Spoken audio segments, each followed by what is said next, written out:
12月17日星期三，今日嘅聖經金句係取自馬竇福音。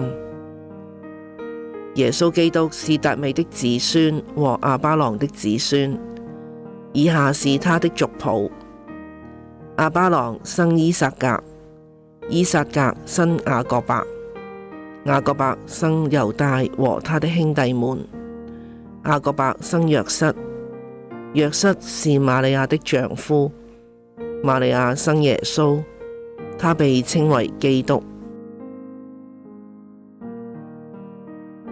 反省，馬竇福音一開始就介紹咗耶穌嘅族譜，因為佢嘅出現成為咗舊約同埋新約嘅分水嶺，對人嘅影響深遠。我哋諗一諗，耶穌係猶太人，天主命佢嚟，係咪只係為救贖猶太人嘅呢？分享一下你嘅理解。我哋基督徒與唔同國家或者唔同種族嘅人相處，應該抱有乜嘢嘅態度啊？分享說明一下。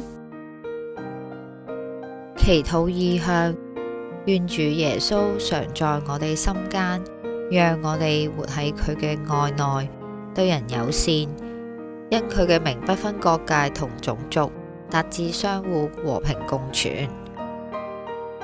行動回應，向爸爸媽媽了解一下自己先祖嘅事蹟，認識自己嘅家族史。